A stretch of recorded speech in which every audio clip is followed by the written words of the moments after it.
তো রব্বুল আলামিন বলছেন, দুনিয়ার মানুষ যদি নিজেদেরকে ঈমানদার দাবি করতে চায়, প্রকৃত ঈমানদার হিসেবে আমি রবের কাছে বিবেচিত করতে চায়, তো যখন আমি রব্বুল আলামিনের নাম উচ্চারিত হবে অথবা কোনো হুকুম ওই বান্দার সামনে আসবে, দুনিয়ার সকল কিছুকে এক পাশে রেখে আমি রবের হুকুমকেই সবচেয়ে বেশি প্রাধান্য দিবে। সে জানে এই রবের হুকুম মানতে গেলে আমাকে অনেকাংশে লজ্জিত হতে হয়।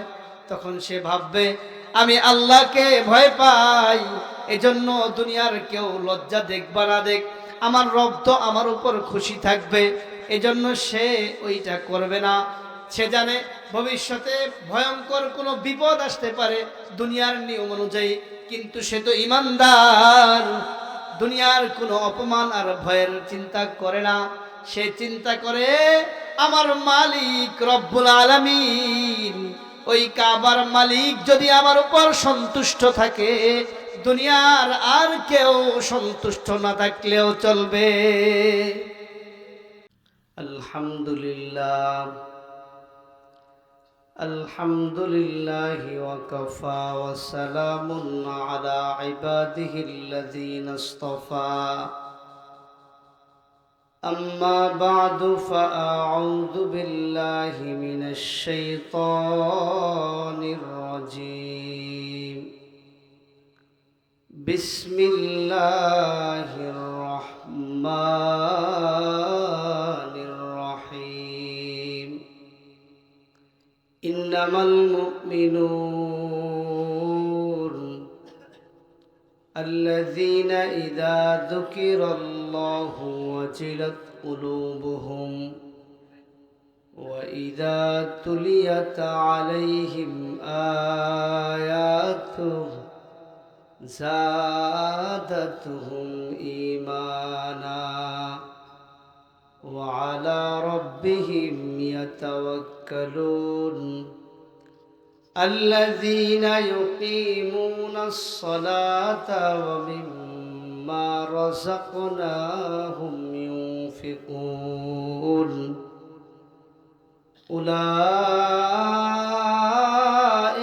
هم المؤمنون حقا، لهم درجات عند ربهم ومغفرة ورزق كريم.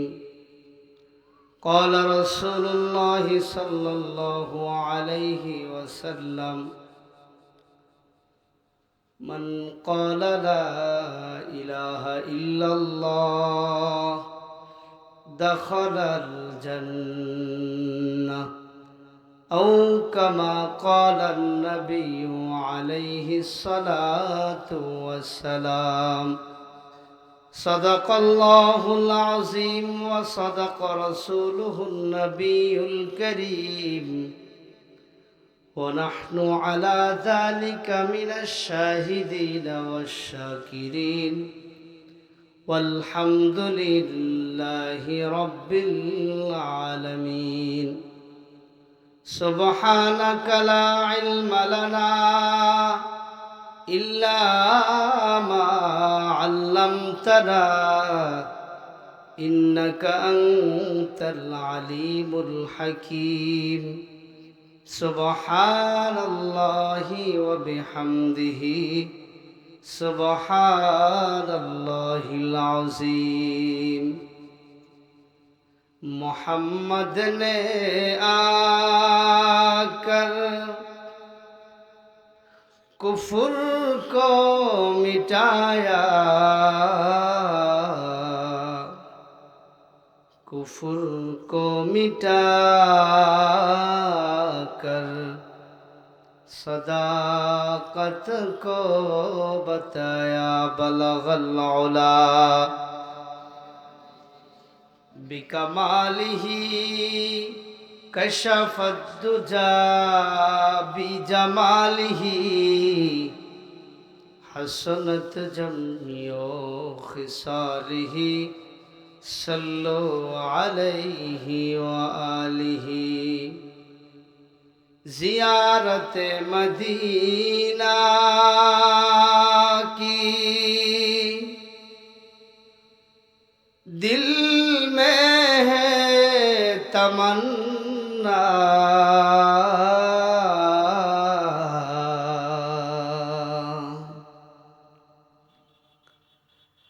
जियारत मदीना की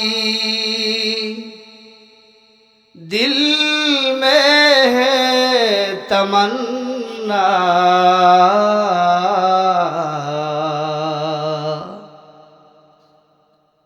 नहीं है मेरे पास सफर का समाना, बलगल उला बिकमालिही कशाफत दुजा बिजमालिही, हसनत जम्यो खिसालिही, सल्लु अलैहि व आलिहि। ला इलाहा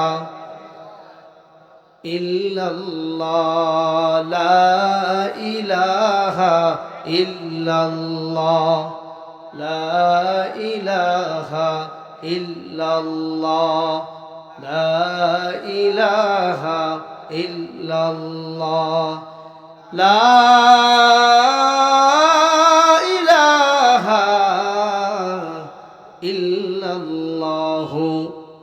মুহাম্মাদুর রাসূলুল্লাহ সাল্লাল্লাহু আলাইহি ওয়াসাল্লাম। আলহামদুলিল্লাহ, সূর্যমুখী যুব কল্যাণ তাফসীর কমিটির উদ্যোগে 3 দিনব্যাপী তাফসীরুল কোরআন মাহফিলের দ্বিতীয় দিনের শেষ অধিবেশনের আজকের সম্মানিত সভাপতি, উম্মতের কর্ণধার, জাতির রাহবার হযরত উলামা একরাম, কোরআন প্রেমিক, রাসূল প্রেমিক, দূর দূরান্ত থেকে আগত মুসলমান বেরাদারানে আজম, মহান আল্লাহ রব্বুল আলামিনের দরবারে অসংখ্য শুকর ও সুজুদ যে রব্বে কাবা আমাদের উপর দয়া করে দুনিয়ার হাজারো ব্যস্ততাকে ফেলে রেখে সারাদিন অক্লান্ত পরিশ্রমের পর বাড়ির আঙিনায় যখন জান্নাতের বাগান প্রতিষ্ঠিত হয়েছে, আরামের ঘুমকে হারাম করে শীতের সময় বিশ্রাম না নিয়ে আজকের এই তাফসীরুল কোরআন মাহফিলে এসে পরকাল জগৎকে সুন্দর করার জন্য দুনিয়ার জীবনে আল্লাহ তাআলার রহমতকে সাথে নিয়ে চলার লক্ষ্যে আমরা যারা উপস্থিত হয়েছি, তো রব্বুল আলামিন দয়া করেছেন বলেই আজকে আমরা এখানে উপস্থিত হতে পেরেছি, ঠিক কিনা বলেন? তো এজন্য এই নিয়ামতের শুকরিয়া আদায়ার্থে আবারও মন প্রাণ উজাড় করে সবাই আরেকবার বলি আলহামদুলিল্লাহ। মুহতারাম হাজিরিন, ধারাবাহিক তাফসীরুল কোরআন মাহফিল আমরা শুনে আসছি। কর্তৃপক্ষের নির্দেশে আপনাদের সামনে এখন আমি বসেছি। অল্প সময়ের মধ্যে আপনাদের সামনে 2-4টি কথা বলার মানসে কোরআনে হাকিম থেকে ছোট্ট আয়াতের টুকরা তেলাওয়াত করেছি। হাবিবে কিবরিয়া মুহাম্মদুর রাসূলুল্লাহ সাল্লাল্লাহু আলাইহি ওয়াসাল্লামের অসংখ্য আহাদিসে মোবারকা থেকে একটি হাদিস আপনাদের সামনে পাঠ করেছি। রব্বুল আলামিন যদি শামিলে হাল হন, আপনাদের সকলের যদি নেক তাওয়াজ্জু থাকে, ইনশাআল্লাহ অল্প সময়ের মধ্যে কিছু কথা বলেই আমার আজকের সংক্ষিপ্ত আলোচনার পরিসমাপ্তি ঘটাবো আপনারা থাকবেন তো ইনশাআল্লাহ? তো শুরুতেই বলে রাখি, আল্লাহ রাব্বুল আলামিন দুনিয়ার মধ্যে মানুষ সৃষ্টি করেছেন। তো মানুষের দাম সে সুন্দর এজন্য নয়, অনেক স্মার্ট। আল্লাহ তাআলার কাছে ওরকম কোনো বান্দার দাম নাই। রবের কাছে ওই বান্দার দাম যে বান্দার কাছে ঈমান আছে। কি আছে? যার কাছে যত বেশি ঈমান এবং তাকওয়া, সে সুন্দর না অসুন্দর, শিক্ষিত না অশিক্ষিত, টাকাওয়ালা না দরিদ্র, এ বিষয়টা আল্লাহ তাআলা বিবেচনা করেন না। বরং যার মধ্যে রবের ভয় যত বেশি, রব্বুল আলামিন ওই বান্দাকে মূল্যায়ন করেন তত বেশি। এজন্য মুহতারাম, দুনিয়ায় ডাক্তার, প্রফেসর, ইঞ্জিনিয়ার আমরা যাই হই না কেন, যে জেলানেই যত বেশি তারাক্কি আর উন্নতির একেবারে উঁচু শিখরে পৌঁছে যায় না কেন, রব্বুল আলামিনের সন্তুষ্টি যদি আমাদের মধ্যে না থাকে, যে আমি যে কাজ করি সে কাজ শুরুর পূর্বেই যদি রবের কথা মনে না আসে, আমি ব্যবসা করার শুরুতে যদি মহান আল্লাহর বিধানকে সামনে না রাখি, আমি চাকরি করার ক্ষেত্রে যদি আমানতদার না হই, ফসল ফলানোর ক্ষেত্রে যদি অন্যের ক্ষেতের ফসল নষ্ট করি, তো মনে রাখতে হবে সব কিছুর পূর্বে আমি আমার ঈমানকে ঝালাই করতে পারি না। এজন্য আমি যে কাজটাই করব সে কাজটা যদি আল্লাহর হুকুম এবং নবীর তরিকা পদ্ধতি অনুযায়ী হয়, হোক সেটা চাকরি অথবা ব্যবসা অথবা অন্য কোনো কর্ম পদ্ধতি, আল্লাহ তাআলা সেটাকে ইবাদত হিসেবে গণ্য করে দিবেন। সুবহানাল্লাহ। তো মোহতারাম, সে ঈমানদার কারা? একজন মানুষ যদি ঈমানদার হয় তখন তার ঈমান এবং দিলের পরিবর্তন কিভাবে হবে? সে যদি ঈমানদার হয়ে থাকে, আমি আপনি যদি আসলেই ঈমানদার হয়ে থাকি, তো আমরা অনুভব উপলব্ধি অনুধাবন করতে পারবো যে আমরা ঈমানদার। আল্লাহ তাআলা এই কথাই কোরআনে বলছেন। আল্লাহ তাআলা বলছেন, ইন্নামাল মুমিনুন, তারাই মুমিন। তাকিদ শব্দ দিয়ে আল্লাহ তাআলা বলছেন তারাই মুমিন। ইন্নামাল মুমিনুন আল্লাযীনা ইযা যুকিরাল্লাহু ওয়াজিলাত কুলুবুহুম ওয়া ইযা তুলিয়াত আলাইহিম আয়াতুহু যাদাতহুম ঈমানা। আল্লাহ তাআলা বলছেন, দুনিয়ার মানুষ, তোমরা যদি নিজেদেরকে ঈমানদার দাবি করো এবং সেটা যদি রবের কাছে গ্রহণযোগ্য ঈমানদার হিসেবে বিবেচিত হতে চাও, তবে মনে রাখবা, রবের নাম যখন উচ্চারিত হবে, রব্বুল আলামিনের কোনো বিধান যখন সামনে আসবে, তখন একজন মুমিন আর স্থির থাকতে পারবে না। তার অন্তরাত্মা কেঁপে উঠবে, প্রকম্পিত হয়ে যাবে। খেতে খামারে কাজ করতেছে, মাইকের আওয়াজ আসতেছে, মসজিদ থেকে মুয়াজ্জিন আজান দিছে, আমি যদি আমাকে ঈমানদার দাবি করি, তখন রব্বুল আলামিনের ওই নামাজের কথা আমার স্মরণ হয়ে যাবে। যত গুরুত্বপূর্ণ আর যত দামি কাজ থাকুক না কেন, আমি যদি আমাকে ঈমানদার দাবি করতে চাই, ওই রবের আওয়াজ আল্লাহু আকবার এই ধ্বনি যখন একজন ওই কর্নেওয়ালা ব্যক্তির কানে পৌঁছবে, সে তার কাজকে বিরতি দিয়ে নামাজে চলে আসবে। এটা মুমিনের শান। আমি যদি আমাকে ঈমানদার দাবি করতে চাই, তাহলে যখন যেখানে যে হালতেই যত গুরুত্বপূর্ণ মিটিংয়েই থাকি না কেন, নামাজের ওয়াক্ত যদি হয়ে যায় আর মুয়াজ্জিনের আজান যদি আমার কানে আসে, আমি যদি মুমিন দাবি করি আর আল্লাহর কাছে একজন ঈমানদার হিসেবে বিবেচিত হতে চাই, তাহলে আমাকে সকল কাজকে এক পাশে রেখে রবের ডাকে সাড়া দিতে হবে। ঠিক কিনা বলেন? যদি সেটা করতে না পারি, যদি বিলম্ব হয় অথবা মনে হয় যে আজান মাত্র দিলেও বাড়ি গিয়ে পড়ে নিব, তো মনে রাখবেন, আমরা ওই দাওয়াত, ওই ডাকে যত দেরি করে সাড়া দিব, মনে রাখতে হবে, আমরা বুঝে নিব আমার ঈমান তত দুর্বল। অন্য কারো দিকে ইঙ্গিত করা লাগবে না, কে নামাজ পড়লো কে পড়লো না, কে রবের হুকুম মানলো না মানলো না। সবার আগে যদি আমি নিজেকে সংশোধন করে ফেলি, তখন দেখব ধীরে ধীরে আমাদের সমাজ সংশোধন হয়ে গেছে। তো রব্বুল আলামিন বলছেন, দুনিয়ার মানুষ যদি নিজেদেরকে ঈমানদার দাবি করতে চায়, প্রকৃত ঈমানদার হিসেবে আমি রবের কাছে বিবেচিত করতে চায়, তো যখন আমি রব্বুল আলামিনের নাম উচ্চারিত হবে অথবা কোনো হুকুম ওই বান্দার সামনে আসবে, দুনিয়ার সকল কিছুকে এক পাশে রেখে আমি রবের হুকুমকেই সবচেয়ে বেশি প্রাধান্য দিবে। সে জানে এই রবের হুকুম মানতে গেলে আমাকে অনেকাংশে লজ্জিত হতে হয়। তখন সে ভাববে, আমি আল্লাহকে ভয় পাই, এজন্য দুনিয়ার কেউ লজ্জা দেখবা না দেখ, আমার রব তো আমার উপর খুশি থাকবে, এজন্য সে ওইটা করবে না। সে জানে ভবিষ্যতে ভয়ঙ্কর কোনো বিপদ আসতে পারে দুনিয়ার নিয়ম অনুযায়ী, কিন্তু সে তো ইমানদার, দুনিয়ার কোনো অপমান আর ভয়ের চিন্তা করে না। সে চিন্তা করে আমার মালিক রব্বুল আলামিন, ওই কাবার মালিক যদি আমার উপর সন্তুষ্ট থাকে, দুনিয়ার আর কেউ সন্তুষ্ট না থাকলেও চলবে। মদিনা থেকে ৬,৫০০ কিলোমিটার যুবকের বাড়ি। মদিনার উদ্দেশ্যে যুবক রওনা হয়েছে, ব্যবসা করবে, ব্যক্তিগত কাজে চলে গিয়েছে। চলতে চলতে একটা পর্যায়ে যুবক ক্লান্ত হয়ে গেল। ক্লান্ত হওয়ার পর বিশ্রামের প্রয়োজন, ডানে বামে খুঁজতেছে কোথায় ছায়া পাওয়া যায় এবং রাতের বেলা কুয়াশা না পড়ে যেন আরাম করে একটু বিশ্রাম নিতে পারে।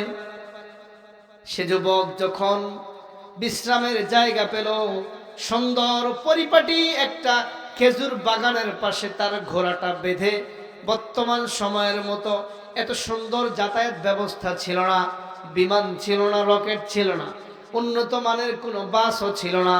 ওই জামানায় হযরতে ওমরে ফারুক রাদিয়াল্লাহু তাআলা আনহুর নাম আপনারা শুনেছেন। খলিফা হযরতে ওমরে ফারুকের জামানার সময়ের কথা। ওই সময় যুবক যখন চলল, সে তার ঘোড়া নিয়ে চলতে লাগলো। বিশ্রামের সময় ঘোড়াটা একপাশে বেঁধে যুবক ঘুমিয়ে পড়ল। সকালবেলা যখন ফজর হলো, ওই খেজুর পাতার মাঝখান দিয়ে তার চোখে সূর্যের আলো পড়ল। আচমকা যুবক লাফ দিয়ে উঠে পেরেশান হয়ে গেল, হায় ফজরের নামাজ তো কাজা হয়ে গেছে। ইমানদারের শান ঘুমেছিল, ঘুমে থাকলে মানুষ অনেক কিছুই তো বুঝতে পারে না, কিন্তু যখন ঘুম ভাঙলো সাথে সাথে রবের কথা মনে হলো। তার চোখে যখন সূর্যের আলো পড়লো, সবার আগে সব কিছু বাদ দিয়ে সে ফজরের নামাজের কথা চিন্তা করে ফজরের নামাজ আদায় করার জন্য প্রস্তুতি নিল। যুবক যখন ফজরের নামাজ শেষ করলো, ডানে বামে তাকিয়ে দেখে তার ঘোড়াটা নাই। কোথায় গেল? সামনে পিছনেও তাকায়, দেখতেছে ঘোড়া নজরে আসতেছে না। কিছু দূর সামনে গিয়ে দেখে একপাশে চিত হয়ে তার ঘোড়াটা পড়ে আছে। শোনেন, ওই সময় বাহন একমাত্র তার ঘোড়াটাই সম্বল ছিল। ঘোড়াটাই যদি মারা যায়, একজন মানুষের তখন কতটা পেরেশানি থাকা লাগে। যুবক যখন দেখলো তার ঘোড়াটা জীবিত নাই, মাথার পাশ থেকে রক্তক্ষরণ হতে হতে মারা গেছে, যুবক বুঝতে পেরেছে ঘোড়াটা এমনি এমনি একাকি মরে নাই, কেউ হয়তো ঘোড়াটাকে আঘাত করেছে, এজন্য ঘোড়াটা মারা গেছে। ডানে বামে খুঁজতে লাগলো, একটু সামনে তাকায় দেখে এক বয়স্ক মুরব্বী দাঁড়ায় আছে। মুরব্বীকে জিজ্ঞাসা করে, কাকা আপনি আমার এই ঘোড়াটা কে মারছে দেখছেন কিনা? আগের সময়ের সরল সোজা মুরব্বী এই কথা বলার জন্য দাঁড়ায় আছে। বাজান শোনো, তোমার ঘোড়াটা আমি মারতে চাই নাই। আমার ওই খেজুর বাগানের ছোট্ট ছোট্ট খেজুর গাছগুলো ঘোড়া খাচ্ছিল, ছোট্ট ছোট্ট পাথর নিয়ে আমি তাকে মারতেছিলাম যেন সরে যায়। এক পর্যায়ে তোমার ঘোড়াটা যখন সরল না, তখন বড় স্বাভাবিকের চেয়ে একটা বড় পাথর নিয়ে আমি ঘোড়াটা যেন সরে যায় এজন্য তাকে নিক্ষেপ করেছি। ঘটনাক্রমে তার মাথায় লেগে রক্তক্ষরণ হয়ে সে মারা গেছে। এই এখানে একটা শিক্ষা, একটু খেয়াল করবেন। ওই জামানায় ওই মুরব্বী কি করছে খেয়াল করবেন। সে ঘোড়া মরেছে, সে চাইলেই পারতো ঘোড়া মরার পরে সেখান থেকে চলে যেতে পারতো কিনা, কিন্তু সে তো যায় নাই, কারণ তার ভিতরেও তো রবের ভয় আছে। সে জানে আমি এই ঘোড়ার মালিককে চোখের ফাঁকি দিয়ে চলে যেতে পারলেও ওই কাবার মালিক আমার আল্লাহ, যিনি আমার সব কিছু দেখতেছেন, তার চোখে তো আমি ফাঁকি দিতে পারবো না। ওই বৃদ্ধ লোক এজন্য দাঁড়িয়ে আছে, ঘোড়ার মালিকের কাছে ক্ষমা আছে, তারপর বিদায় নিবে। আমাদের সমাজে হলে কি করতাম আমরা? কারো কিছু যদি হইতো, ঘোড়া বকরি ছাগল কিছু যদি আমরা মারতাম বা কোনো ক্ষতি করতাম, ডানে বামে দেখতাম, কেউ দেখে নাই তো আস্তে কেটে পড়তাম, নাকি? সবাই না, ভালো মানুষও আছে, এই জামানায়ও ভালো মানুষ আছে। তো ওই যুবককে বলল, বাবা আসলে আমি ইচ্ছা করে মারি নাই। যুবকের মাথা গরম হয়ে গেছে, যুবকও ওই মুরব্বীকে মায়ের বসায় দিল। বয়স বেশি ছিল, হায়াত ছিল না, ওই মুরব্বী মারা গেল। হা হা। একটু পর যুবকের হুঁশ ফিরে আসলো, আমি কি করলাম? একটা ঘোড়া মারছে, যাক সে ঘোড়া মেরে ফেলছে, ইচ্ছায় মারুক আর অনিচ্ছায় মারুক, সে একটা ঘোড়া মারছে, আর এর পরিবর্তে আমি মুরব্বীকে মেরে ফেললাম। কত বড় অপরাধী, আমি মানুষ খুন করে ফেলেছি।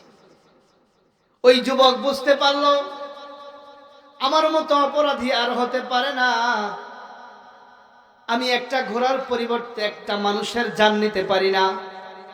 এখন যদি আমি চলে যাই, কঠিন কিয়ামতের ময়দানে যদি রব্বুল আলামিন আমাকে ডাক দেয় আর বলে, যুবক আয় আয়, জীবনে অনেক ইবাদত করেছো ঠিক, কিন্তু ওই দিন খেজুর বাগানে যে মুরব্বীকে হত্যা করেছিলে, এর জন্য তুমি চিরস্থায়ী জাহান্নামে চলে যাও। এ ভয় যুবকের মনে ঢুকে গেছে। যুবক ভাবতেছে, আমি কি কাজ করলাম? তো ওই মুরব্বীর লাশ নিয়ে দাঁড়িয়ে আছে, কেউ খুঁজতে আসে কিনা। মুরব্বীর সন্তানরা খুঁজতেছে, পেরেশান। কিছুক্ষণ পর, সংক্ষেপে বলতেছি, লম্বা ঘটনা, কিছুক্ষণ পর এসে দেখে ওই তার বাবাকে নিয়ে আরেক যুবক পাশে দাঁড়ায় আছে। জিজ্ঞাসা করলে কি হয়েছে, পুরো বিস্তারিত ঘটনা খুলে বলল।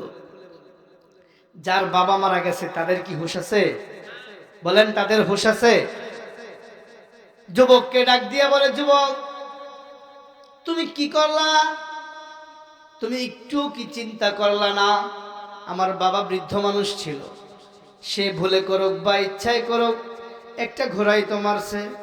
তুমি আমাদের কাছে একটা ঘোড়া চাইতা, আমি তোমাদেরকে ঘোড়া দিয়ে দিতাম, তুমি সেই ঘোড়ায় চড়ে চলে যাইতা।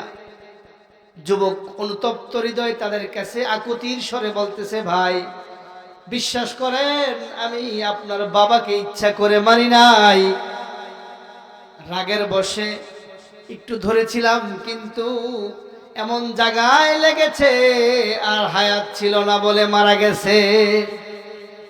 ওই বৃদ্ধর সন্তান দুইজন বলে, চলো খলিফাতুল মুসলিমিন হযরত ওমরের কাছে চলো, সে যে ফয়সালা করে দিবে সেটাই আমাদের কোনো চিন্তা নাই। যুবক বলে, চলো। আমিরুল মুমিনিন খলিফাতুল মুসলিমিনের কাছে গেল, গিয়া বলতেছে, হযরতে ওমর দেখেন, এই যুবকের একটা ঘোড়া মারার কারণে এই যুবক আমার বাবার জীবন ছিনিয়ে নিয়েছে, এখন তার বিচার কি? প্রধান কাজীকে ডাকলো। কাজী বলে, জানের পরিবর্তে জান, এখানে তো স্পষ্ট শরীয়ত, যুবক যেহেতু তাদের বাবাকে মেরেছে, এখন যুবকের ফাঁসি হয়ে যাবে। তামান্না আছে কিনা? যুবক ডাক দিয়া বলে, আমিরুল মুমিনিন আমার কোনো তামান্না নাই, কিন্তু আমার একটা আবদার। আমি এক ইহুদির কাছ থেকে টাকা ধার নিয়েছিলাম, ঋণ নিয়েছিলাম, কর্জে হাসানা নিয়েছিলাম, সে টাকাটা দিত না, কিন্তু আমি মুসলমান বলে আমাকে দিয়েছিল। আমার বাড়ি এই মদিনা থেকে 6500 মাইল দূরে। আমার বাবা মাও এই ঋণের কথা জানে না যে আমি মারা গেলে তারা পরিশোধ করে দিবে। ও আমিরুল মুমিনিন, আপনি যদি আমাকে অনুমতি দেন, তাহলে আমি ওই ইহুদির টাকা পরিশোধ করে আবার মদিনায় চলে আসব, তখন আপনি আমাকে ফাঁসি দিয়েন। আমিরুল মুমিন বলে, না, এটা কি হয় নাকি? তুমি মিয়া ঘোড়া মারার অপরাধে মানুষ মাইরা ফেলছো, আবার বলতেছো 6500 মাইল শেষ করে তুমি আবার আসবা, বিশ্বাস করা যায়? স্বাভাবিক নিয়ম অনুযায়ী আমিরুল মুমিনিন বললেন, না না, তোমাকে বিশ্বাস করা যাবে না, তবে একটা শর্ত আছে, তোমার কোনো আত্মীয় স্বজন অথবা কোনো বন্ধু বান্ধব যদি তোমার জামিনদার হয়, যদি এমন কেউ বলে যে তুমি যদি না আসো তোমার পরিবর্তে সে ফাঁসির কাস্টে ঝুলবে, তবে তোমাকে অনুমতি দিতে পারি।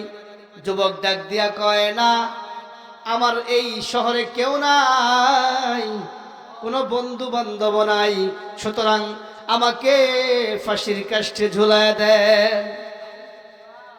এমন সময় আল্লাহর পয়গম্বরের একজন জলিলুল কদর সাহাবী, যার নাম ছিল আবু যর গিফারি, তিনি হাত উঠায়া বলে, আমিরুল মুমিনিন, আমার একটা কথা আছে।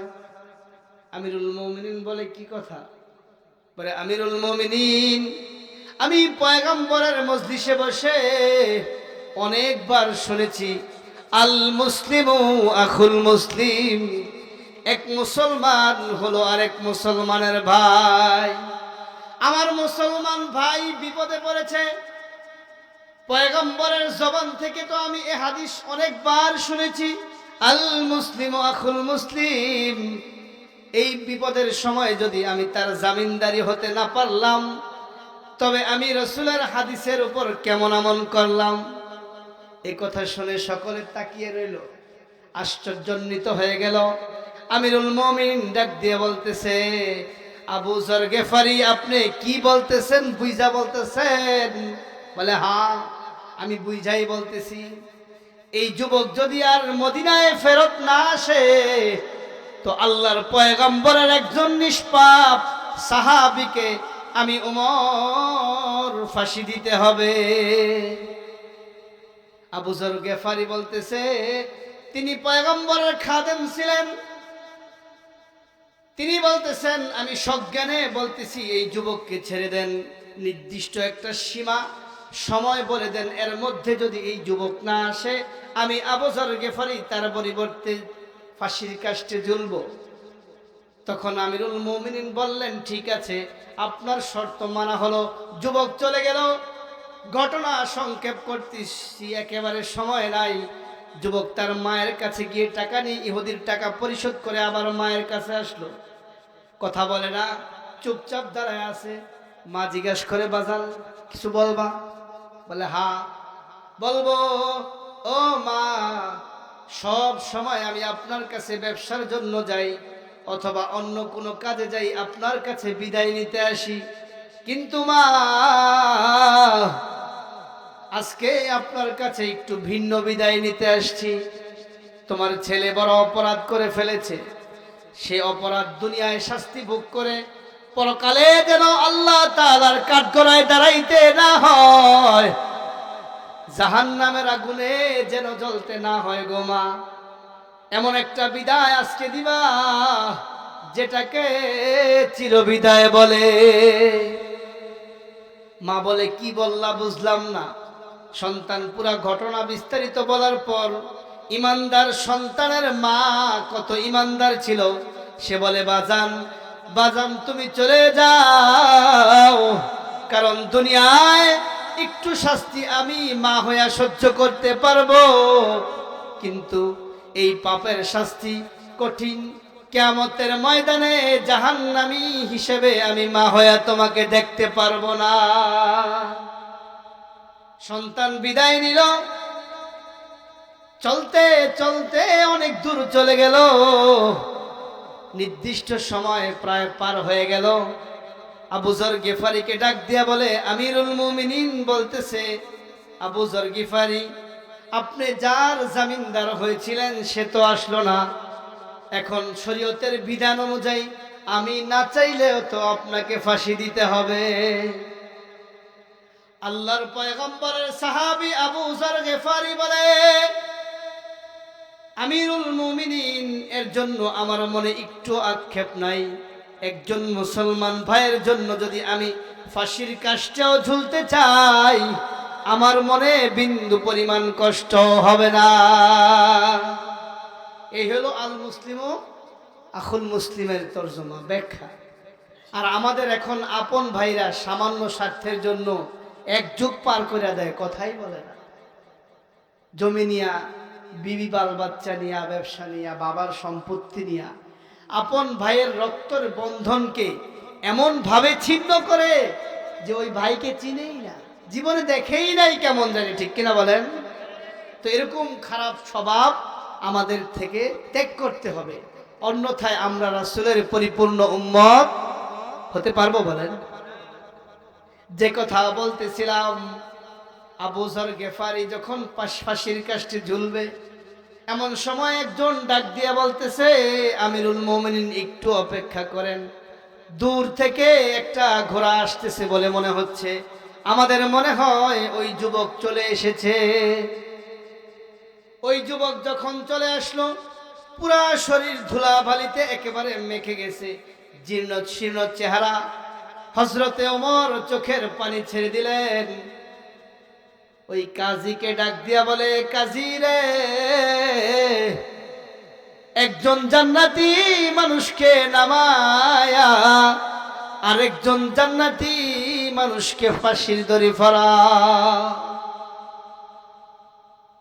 কারণ যে ব্যক্তি ফাঁসিতে ঝুলার জন্য ৬,৫০০ মাইল দূরে আসতে পারে, ওই ব্যক্তি কখনো কোনোদিন ইচ্ছা করে মানুষ হত্যা করতে পারে না। সাহাবায়ে কেরাম সহ গোটা মজমায় সকলে কাঁদতেছে।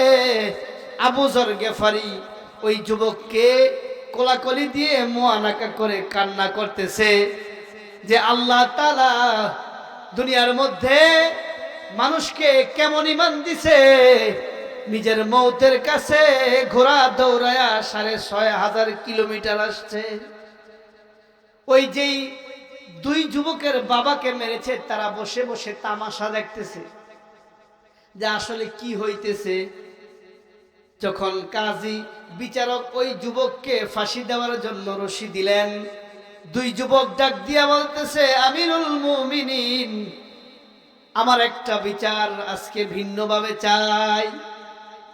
যে যুবক ৬,৫০০ মাইল থেকে আমার বাবার শাস্তি নেওয়ার জন্য আসতে পারে, সে যুবক কোনোদিন আমার বাবাকে সজ্ঞানে হত্যা করে নাই। একজন জান্নাতি মানুষকে তো আমি আমার চোখের সামনে ফাঁসির কাস্টে ঝুলতে দিতে পারি না। এই যুবক আগের বার বলেছিল, এই মদিনায় নাকি তার কোনো ভাই নাই, আত্মীয় স্বজন নাই, বন্ধু বান্ধব নাই। তাই আপনি আপনার কাছে অনুরোধ জানাই, ওই যুবককে ফাঁসির মঞ্চ থেকে নামায়া আমাদের কাছে সুপর্দ করে দেন। আজকের পর থেকে এই মদিনায় আমরা হইলাম এই যুবকের ভাই, কারণ জান্নাতি মানুষকে আমি কোনোদিনও আমার চোখের সামনে ফাঁসি দিতে পারি না। এই হচ্ছে ঈমান। ওয়াজিলাত কুলুবুহুম, যেটা আপনাদেরকে শুরুতে বলেছিলাম, যে রবের নাম যখন স্মরণ হবে, রবের হুকুম যখন সামনে চলে আসবে, তো নিজের মৃত্যুর দিকেও মানুষ দৌড়ায়া যাইতে ভয় পাবে না, ভয় পাবে না। এটাই হচ্ছে ইমানদারের পরিচয়। আজকে আমরা কতটা পিছিয়ে, কতটা যে পিছিয়ে আমরা নিজেরাও জানি। এই লম্বা ঘটনা আপনাদেরকে এই জন্য বললাম যে যে যুবক হত্যা করে মুরব্বীকে ছেড়ে চলে যেতে পারতেন, কিন্তু তিনি যান নাই। কেন যান নাই? আল্লাহকে ভয় করেন, এবং আল্লাহর হুকুম তার সামনে যখন এসেছে তার অন্তরাত্মা কেঁপে উঠেছে। এটাই আল্লাহ তাআলা করেন বলছেন যে এটা মুমিনের পরিচয়। মুমিনের কিসের পরিচয়? ইন্নামাল মুমিনুন আল্লাযীনা ইযা যুকিরাল্লাহু ওয়াজিলাত কুলুবুহুম। মুমিনের ২ নাম্বার পরিচয় আল্লাহ তাআলা বলছেন, ওয়া ইযা তুলিয়াত আলাইহিম আয়াতুহু যাদাতুহুম ঈমানা। একজন মুমিনের সামনে যখন কোরআন তেলাওয়াত হবে, রাসূলের হাদিস পাঠ করা হবে, আল্লাহর পয়গম্বরের বাণীগুলো বলা হবে, তখন ওই ঈমানদারের ঈমান বাড়বে। মুসলমান এখন আপনি আমি আমার ইমানের সাথে মিলায় দেখেন, আমরা রবের হুকুমের যখন আওয়াজ আসে আমাদের দিল কাঁপে কিনা, এবং কোরআন হাদিসের কোনো বাণী যখন আমাদের সামনে আসে আমাদের ঈমান বাড়ে কিনা, গুনাহ থেকে বাঁচতে মন চায় কিনা। যদি মনে না চায় তবে বুঝতে হবে আমাদের মনের মধ্যে নাফাকি আছে, ঈমানের মধ্যে দুর্বলতা আছে, এটা কাটাইতে হবে। এটা কাটানোর জন্য যা আমল করা দরকার সে পথে চলতে হবে। উম্মতের ওলামায়ে কেরাম যখন যেভাবে যে দিক নির্দেশনা আমাদের সামনে দিবেন সে কথাগুলো মেনে নিজের পরকাল জিন্দেগিকে সুন্দর করার মানসিকতায় একজন মুমিন সদা সর্বদা পেরেশান থাকে। এটা মুমিনের একটা দায়িত্ব। এই দায়িত্ব থেকে যদি আমরা সরে যাই তো মনে রাখবো তখন আমরা পেরেশানিতে পড়ে যাব। ব্যক্তিগত জীবনে শান্তি পাবো না, পারিবারিক জীবনে শান্তি পাবো না, চাকরি করে শান্তি পাবো না, ব্যবসা করে মজা পাবো না, ক্ষেত খামারে কাজ করে তৃপ্ত হব না, সব জায়গায় কেমন জানি অশান্তি। কারণ শান্তির যে ফর্মুলা সেটা হচ্ছে কোরআন এবং ঈমান। ওই জায়গা থেকে আমরা সরে শান্তি পাবো কোথায়? এজন্য আল্লাহ তাআলা বলছেন, মুমিনের কয়টা গুণ শুনলাম? কি কি শুনলাম? যে কোরআন তেলাওয়াত যখন শুনবো তখন মুমিনের ঈমান বাড়বে, ঠিক কিনা? আর এক নাম্বার গুণ হচ্ছে মুমিনের সামনে যখন তার আল্লাহর হুকুম আসবে, রবের নাম উচ্চারিত হবে, দুনিয়ার সব কিছুকে এক পাশে রেখে রবের ওই হুকুমকেই প্রাধান্য দিবে।